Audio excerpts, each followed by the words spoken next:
नमस्कार मंडळी, welcome back to my YouTube channel. सध्या आपण ऐकतोय साने गुरुजी लिखित श्यामची आई. आजची आपली कथा आहे 11वी, रात्र 11वी. कथेचं नाव आहे भूतदया.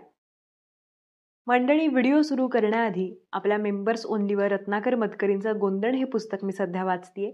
ते तुम्हाला ऐकायचं असेल तर नक्कीच तुम्ही मेंबरशिप घेऊ शकता. याचा पुढचाच व्हिडिओ उद्या म्हणजेच रविवारी संध्याकाळी 7 वाजता येणार आहे. त्यामुळे ते पुस्तक ऐकायचं तर मेंबरशिप नक्की घ्या आणि सगळ्या कथा ऐका. वळूयात आपल्या आजच्या व्हिडिओकडे. आपल्या आजच्या कथेचं नाव आहे भूतदया. श्यामची आई सर्वांवरच मनापासून प्रेम करायची. त्यांचं त्यांच्या गायीवर किती प्रेम होतं हे आपण मोरी गाय या कथेमध्ये पाहिलंच आहे. तसंच काहीसं आपण या कथेमध्येही पाहणार आहोत. पण माणूस कधी कधी कुठे दया दाखवायची, कुठे प्रेम दाखवायचे हे मात्र विसरतो. त्याबद्दलही साने गुरुजींनी खूप समर्पक असा एक परिच्छेद लिहिलाय. तो सुद्धा तुम्ही नक्की लक्षपूर्वक ऐका. ऐकूयात आपली आजची कथा.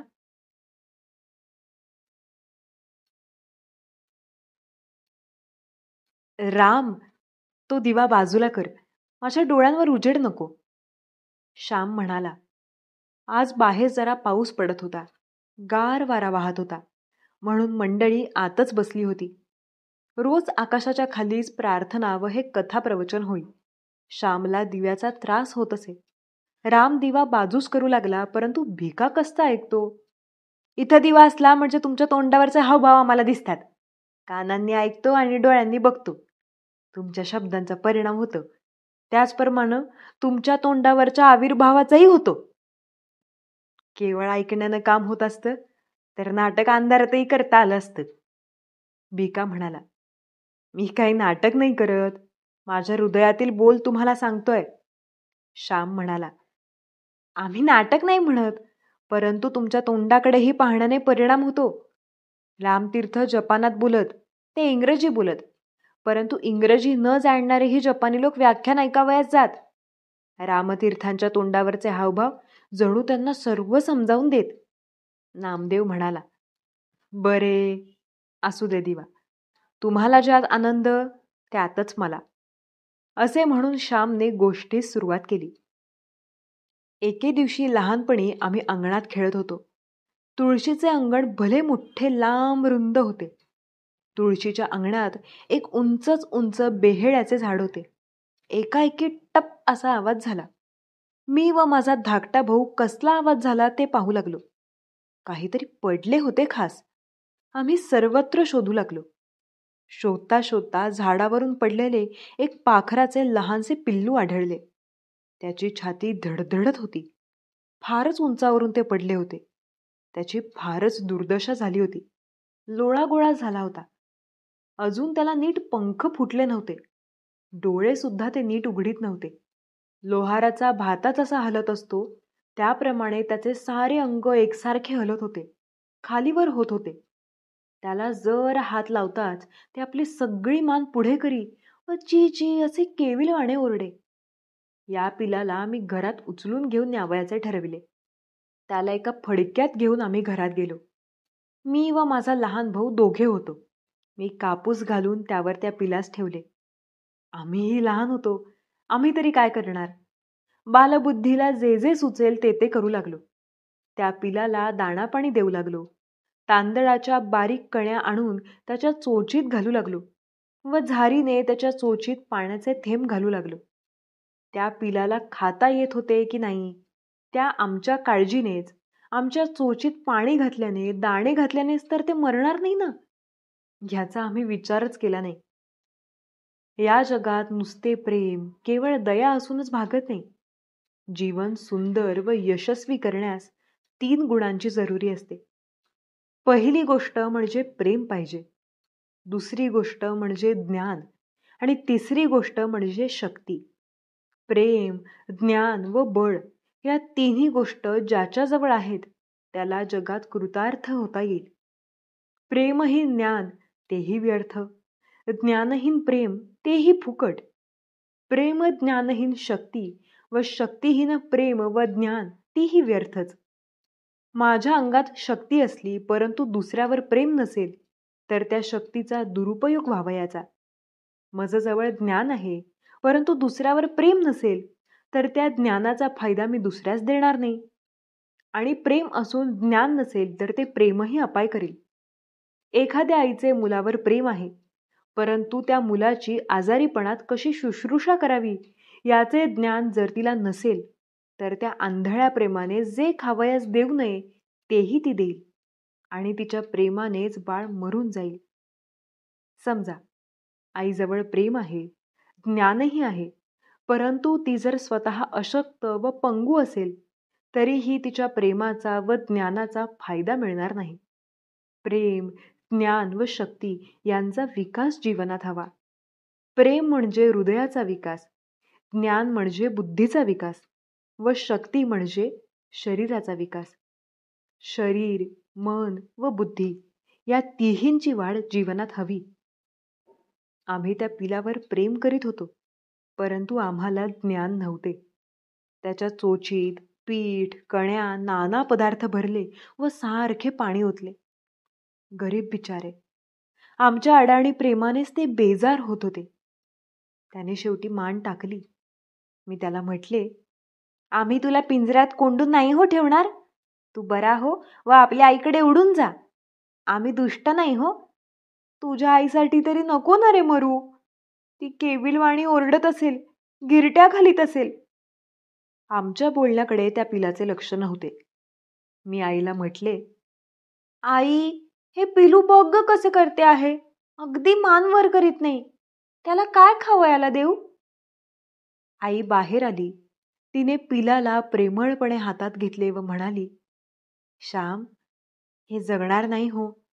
त्याला सुखानं मरू दे. त्याला एकसारखे हात लावू नका. त्याला वेदना होतात. फारच उंचावरून पडले. गरीब बिचारे. असे म्हणून आईने ते पिलू खाली कापसावर ठेवले व ती घरात कामकाज करावयास निघून गेली. आम्ही त्या पिलाकडे पाहत होतो. शेवटी चोच वासून ते मरून पडले. गेले. त्याचे प्राण गेले. त्याचे आई बाप, भाऊबंद कोणी त्याच्याजवळ नव्हते. आम्हाला फार वाईट वाटले. त्याला नीट पुरावयाचे असे आम्ही ठरविले. आईला जाऊन विचारले, आई, या पिलाला आम्ही कोठे पुरू? चांगलीशी जागा सांग. आई म्हणाली, त्या शेवंतीजवळ किंवा त्या मोगऱ्याजवळ पुरा. शेवंतीच्या झाडाला सुंदर फुले येतील. मोगऱ्याची फुले अधिकच तजेलदार दिसतील. कारण तुम्ही त्या पिलाला प्रेम दिले आहे. ते प्रेम ते पिलू विसरणार नाही. त्या फुलात तुमच्यासाठी ते येईल व तुम्हाला गोड वास देईल. मी म्हटले, त्या सोनसाखळीच्या गोष्टीसारखं, होय ना? सोनसाखळीस तिच्या आईने मारून पुरले. त्यावर डाळिंबाचे झाड लावले. परंतु सोनसाखळी बापाला भेटावयाला डाळिंबात आली. तसेच हे पिलू येईल, हो ना? मग शेवंतीची फुले किती छान दिसतील. फारच वास येईल, नाही का गाई?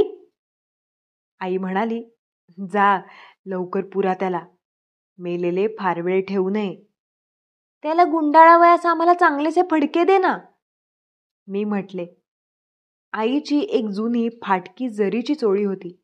त्या चोळीचा एक तुकडा आईने फाडून दिला. त्या रेशमी कापडात त्या पिल्याला आम्ही घेतले. जेथे फुलझाडे होती तेथे गेलो. शेवंती व मोगरे त्यांच्यामध्ये त्याच्यासाठी खळगी खणू लागलो. आमच्या डोळ्यांतून पाणी गळत होते. अश्रूंनी जमीन पवित्र होती. खळगी खणली. त्या खळगीत फुले घातली. त्या फुलांवर त्या पिलाचा देह त्या वस्त्रात गुंडाळून ठेवला. परंतु त्यावर माती ढकलवे ना. लोण्याहून मऊ अशा त्या सुंदर चिमुकल्या देहावर माती लोटवे ना. शेवटी डोळे मिटून माती लोटली. मांजराने खळगी उकरू नये म्हणून वरती सुंदरसा दगड ठेवला व आम्ही घरी आलो. माझघरात बाजूला बसलो व रडत होतो. का रे बाजूला बसलास? आईने विचारले. आई, मी त्या पाखराचे सूतक धरणारे. मी म्हटले. आई हसली व म्हणाली, अरे वेड्या, सूतक नको हो धरावयाला. मी म्हटले, आपल्या घरातले कोणी मेले म्हणजे आपण धरतो ते. आई म्हणाली, माणूस कोणत्या तरी रोगानं मरतो यासाठी त्याच्याजवळ असणाऱ्या मंडळींनी इतरांपासून काही दिवस दूर राहणे बरे. म्हणजे साथीचे रोग असतात त्यांचे जंतू फैलावत नाहीत म्हणून सूतक पाळीत असतात. त्या पाखराला का रोग होता? बिचारे वरून खाली पडले व प्राणास मुकले. आईचे शब्द ऐकून मला आश्चर्य वाटले. आई, तुला कोणी हे सांगितले? मी विचारले. आई म्हणाली, मागे एकदा ओटीवर ते कोण गृहस्थ आले होते, ते नव्हते का बोलत? मी ऐकले होते व ते मला खरे वाटले. जा, हातपाय धुवून ये म्हणजे झाले. वाईट नको वाटून घेऊ. तुम्ही त्याला प्रेम दिलेत, चांगले केलेत, देवही तुमच्यावर प्रेम करील.